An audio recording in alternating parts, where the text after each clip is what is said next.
Hi, welcome back to the garden. Today is Tuesday, March 15th. You know what we're doing here? We're going to put some more slips in some more containers. But first, I wanted to take a look at these lotus. It's making roots. We're just about ready to get this in a container.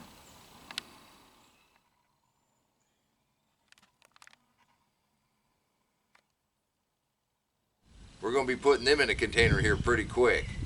Now, for everybody that's going to be growing lotus with me, just hang on. I'm doing it a bit early just to show you what we're going to do. But then we're going to do it for real in about a couple, 3 weeks. We've been eating quite a bit of the purple sweet potatoes. And I think you remember when I took these larger ones off and put them in the water. We're going to go ahead and put those in some containers. The roots look pretty tangled, but they're not. I went ahead and pre-filled these cups so you didn't have to watch me do it all day long, but it works pretty well. If you got an empty cup with just a little soil down at the bottom, you can use the other cup to go ahead and fill in. Just snug that down. There you go.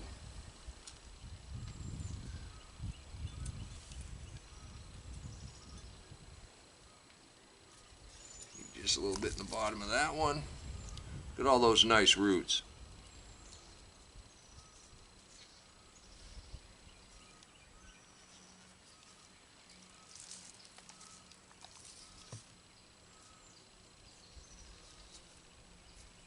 Sort of backfill that in and snug it down as you go.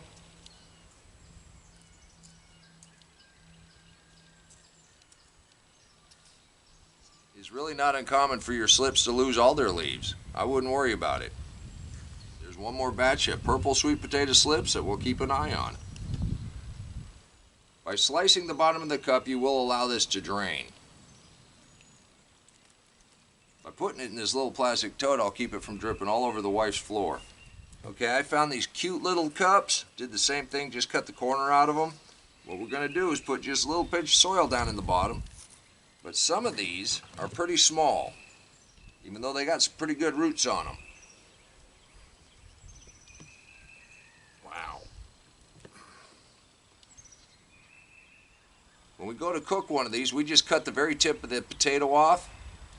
We set that down in a little container of water, and this thing is rooted like mad.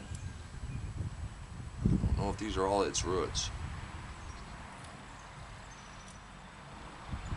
And then you just break it off.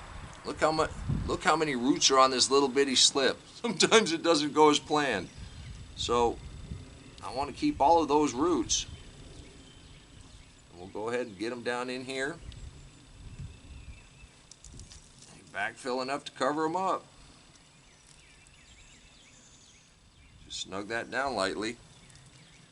There you go. So we may have to put some in the little bigger cups. I'm going to see if we can get a few in the smaller cups. One thing I have learned is if you have roots coming off this little piece of potato, you can go ahead and plant it. You're probably going to get some leaves, but you're not going to get a whole lot of potatoes out from under that. You want the slips. See, like this, these roots aren't that big. That's a nice little batch of roots.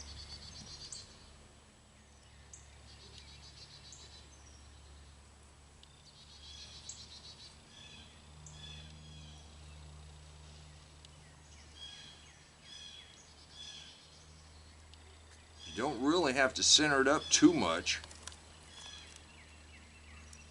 Basically, you just want to get those roots covered so you can get some more moisture in on them and allow that to continue to grow. We'll see what we get with that. Wow, that's a pretty big cluster right there.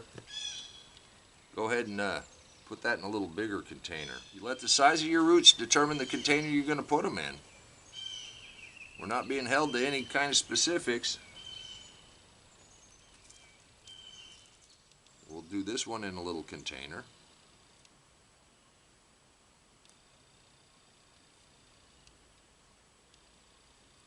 We got a couple more. Oh, we got some orange potatoes in here. Can't lose track of the orange ones because once they start going, they all look the same. The orange ones are actually called Beauregard. I have no idea what the purple ones are called. So when you ask me what the purple ones are called, I really have no idea. I found them at an organic farm about a year or so ago. We grew some slips off of them, and we harvested these bad boys. I think you've seen that episode. Can you believe it was blowing snow on me a couple days ago?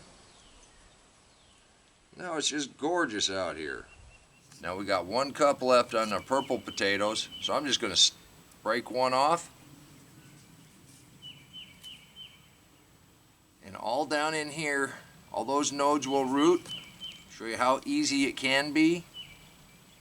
You just stick it down in the soil, snug it in around there a little bit, and there you go.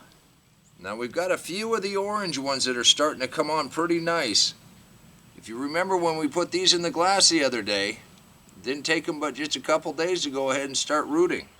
Now if you're going to use cups like this, you want to have some kind of drain holes in it. You can poke holes in it with a nail. What I like to do is take the scissors and just trim the edge off right there. And it just pops right off. Plenty of a, that's a great drain hole right there. And that's really all you need to do. You really don't want to make them too big.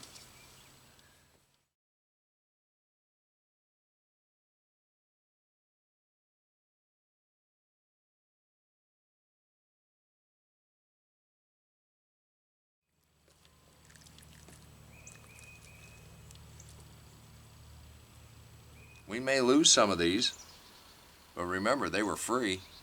You can do this too. I do want to thank you for stopping by the garden and helping me get some of these slips in the soil. Now, if you'd like to see where they came from, click that link right there, and I'll meet you back in the garden. And until next time, remember, take care of yourself, take care of your family, and God bless you. Come on, let's plant. Let's go plant garden.